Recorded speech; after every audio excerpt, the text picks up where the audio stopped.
Hello everyone, what is going on? It is Joey Nubsy back again with another fantastic YouTube video.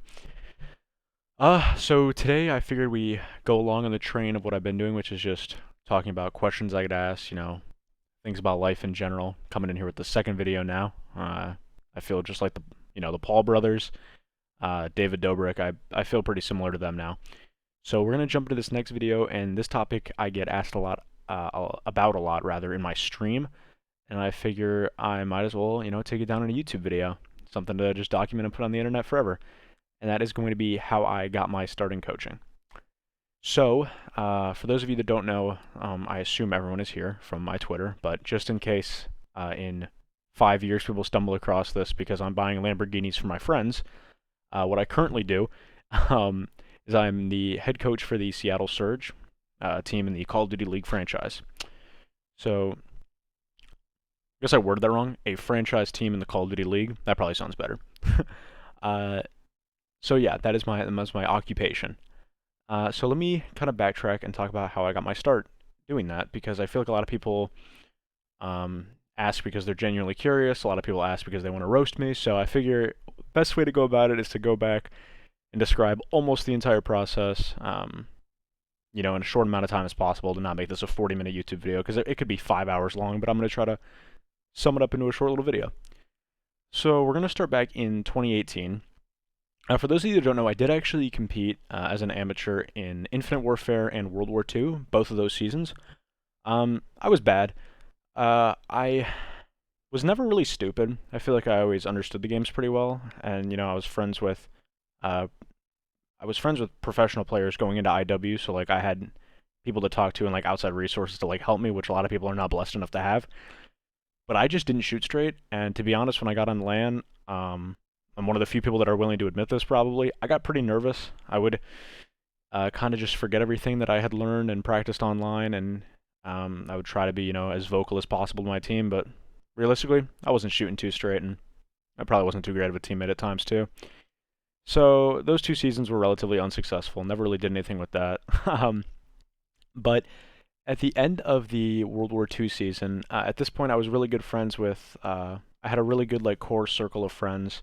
Our circle consisted of Arcides, Pristini, Mox, Proto, Chandler, Fernando, Jetski, the same people that I'm great friends with today.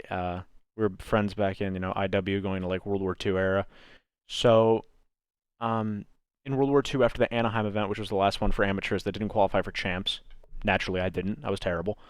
I was talking to Chance, Mox, a little bit, and I was just saying like, let me. I don't remember exactly how it went to this day, to be honest, but it was definitely something relative to the effect of they were looking for different like fourths. They had like a core team of 3, and they were just looking for different fourths over and over again. So I was like, oh, let me just like watch the scrims. I can. I'm not stupid. I'm not that stupid. Let me help out with scrims or whatever, and watch over you guys, find a fourth, whatever the case was, and we'll see what we can do going into the LCQ, because they were an amateur team, so they had to qualify. They had to qualify for champs through the last chance qualifier in Columbus. So Chance and Nick Proto were like, yeah, sure, whatever, along with Major Maniac.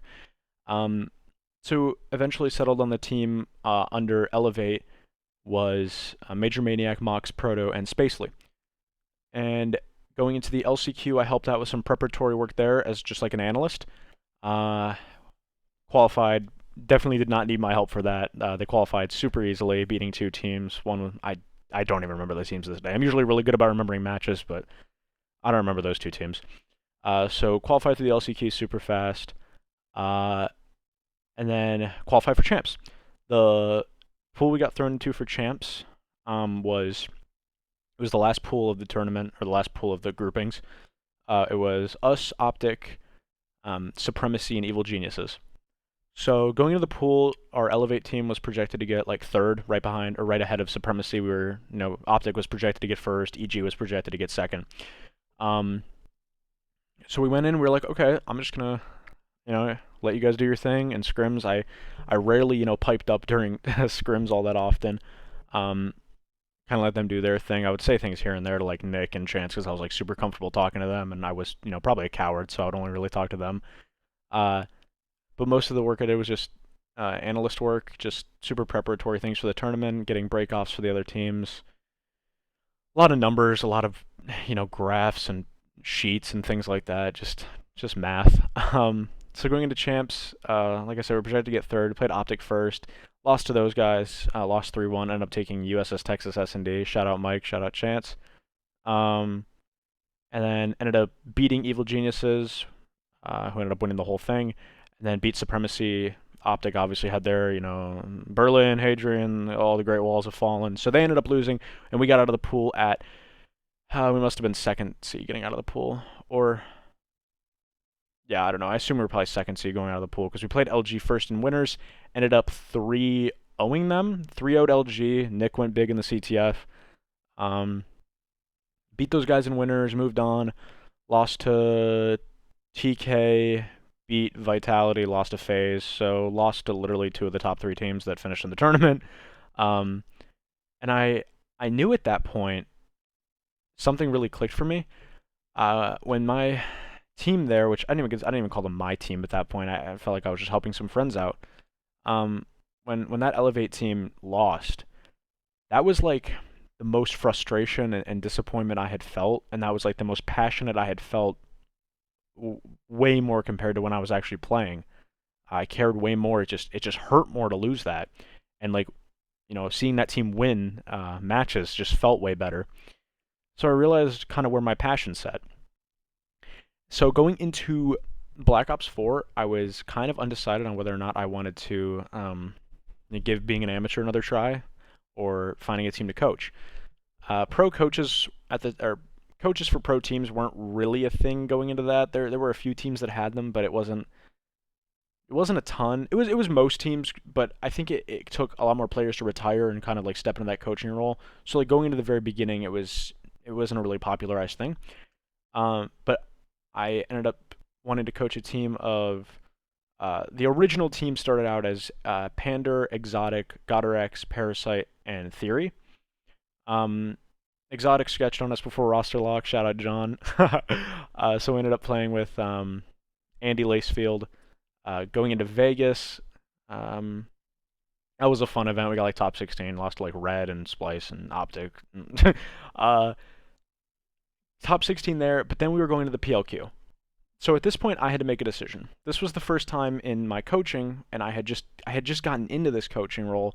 I was doing a little bit less analytical, not less analytical work, but on top of the analytical work, I was also stepping up as more of a vocal person too, which helped a lot because we had like Theory and Parasite who were super vocal as well, even Pander. But I was easing into that sort of role as well. So before the PLQ, which was the Pro League qualifier to basically make your season real in Black Ops 4, I had to make a decision because I was still in college at the time. I went to a local college, and the decision I had to make was I going to, keep torching my sleep schedule every day, staying up and doing homework and doing all this like analytical work. So just like go to school, coach on the side. If we qualify for the league, I'm like not gonna be able. I'm gonna have to drop out mid-semester. So the new semester was starting, and I decided to leave school. I was like, we're signing with Pittsburgh Knights, who, they weren't, for me, it was just a coach. Coaches were pretty new in COD. They weren't really, not their fault, but they weren't really offering me a lot of money, a lot of incentive. But I was like, is it enough to the point where I can negotiate this to where, like, if we make the league, maybe I can have a survivable income, which it was. If we would have made the league, everyone would have been, sitting pretty nice. So we signed with Pittsburgh Knights. I drop out of school before the next semester starts. We go to the PLQ. Our pool was, Midnight, Overtime, Team Space. There's no shot I'm going to remember all of this. Accelerate, Mazer, us, and someone else probably. So it was 7 teams total. So we go into that pool and we're like, okay, we should make it. It was like, so like 2 teams make it out of the top side, and then whatever it was, we were pretty confident we were going to make it out. At this time, we had Ricky and Saints on our team. We did not have Lacefield and Theory anymore. So, we go into that PLQ with the team, and we start off pretty good. We beat Mazer. We beat like 100 Thieves, blah, blah, blah. We start losing, And then finally, there is an elimination matchup between us and Team Space. Whoever wins goes on to the next day to try to qualify for the Pro League. Whoever loses goes home immediately. And we lost. And that was the second hardest I've ever cried over Call of Duty. We'll get to first later. That was the second hardest I've ever cried. We lost to Team Space, Chance's team, three of those guys, Space, Major Maniac as well. I was just coaching the previous season. I was going to coach them as well before I signed with Knights, but, situation ended up occurring where I signed with Knights anyway. We lose to those guys, and I saw the disappointment in my team's face. I felt so bad for those guys. And also, I kind of had a mental collapse because I was like, wow, I just didn't go to I didn't go to school for a semester. Like, what did I just do? And I walked out and I went to go fist bump, shake their hands, and I saw Chance and I literally just started weeping in his arms, which is something I regret to this day because he'll always be able to hold that against me. So I hate it. But I literally he held me as I sobbed into his arms.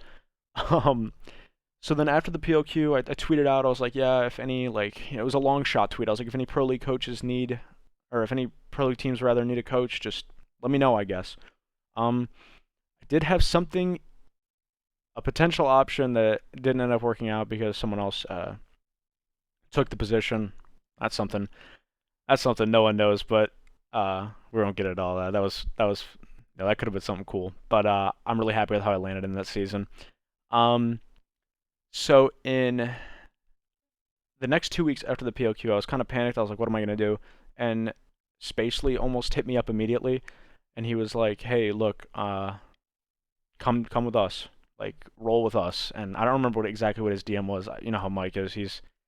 He always uses some idiom or something that's super funny. But he said something to that effect. And I am forever thankful for that.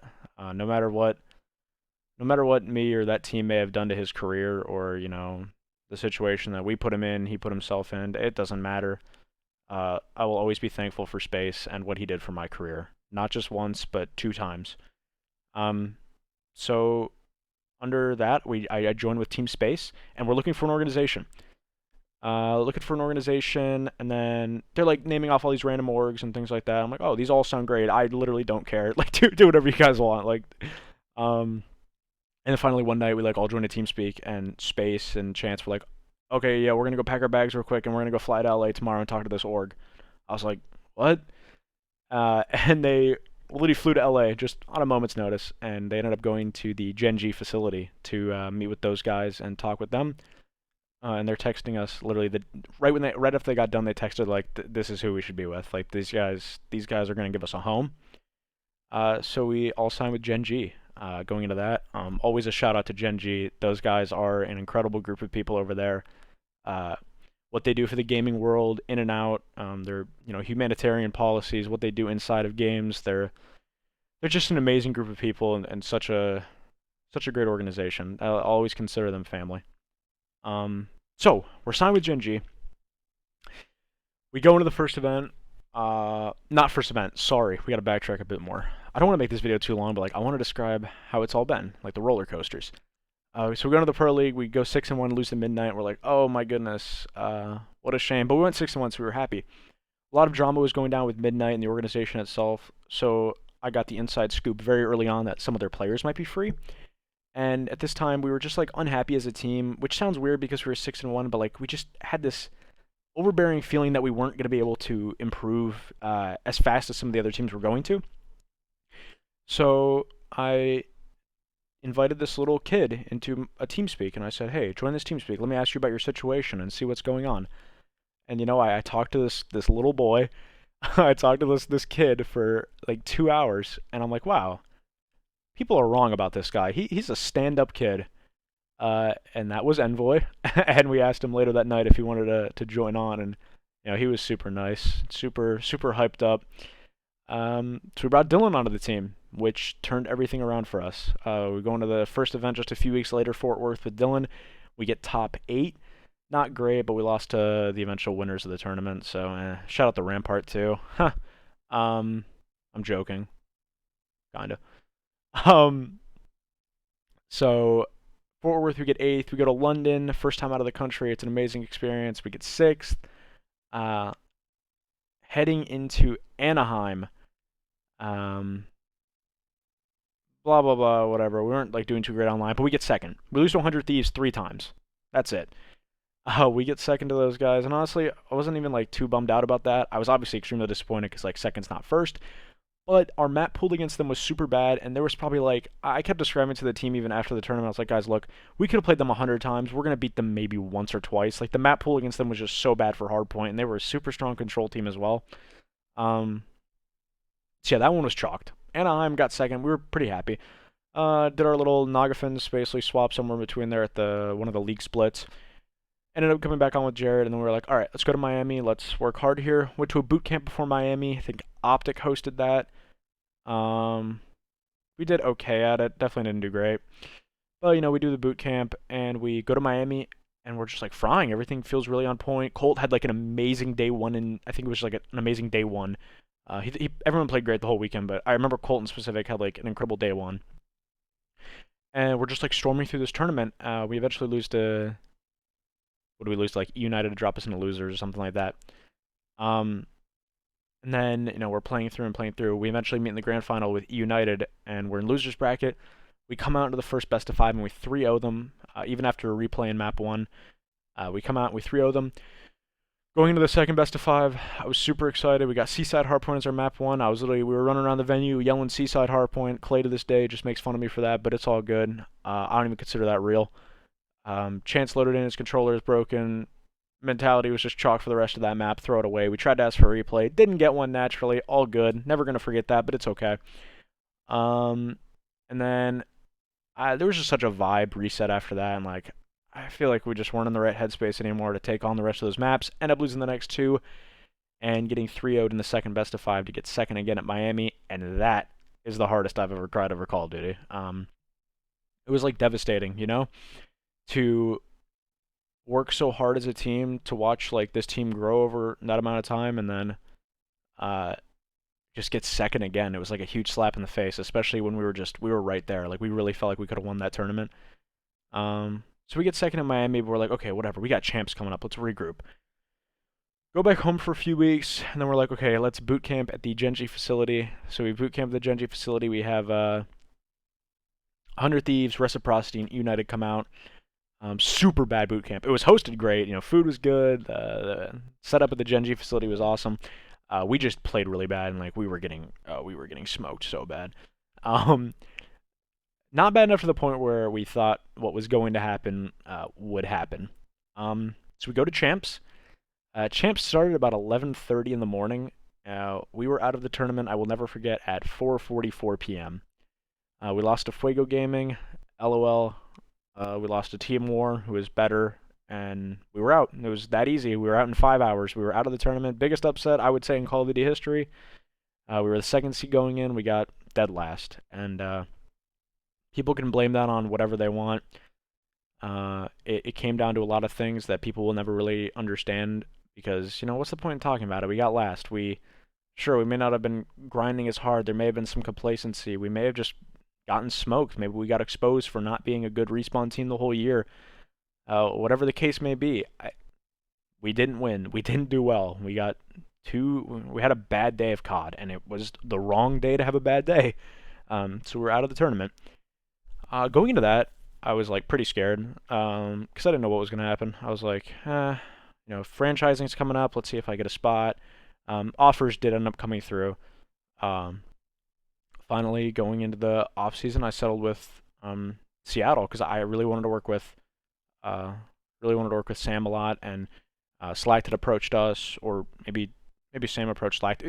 Whatever may have happened. It all came together to where like, okay, we're gonna be on Seattle, and it's kind of been history since then. Everyone knows about our last season. We didn't have a great season at all, but this year, as of the 2021 season, I guess technically, we're hoping to turn that all around, turn this brand, this franchise around to have an amazing team.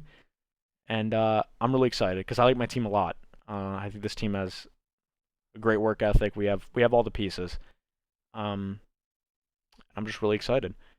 So I just nonstop spoke for about 20 minutes.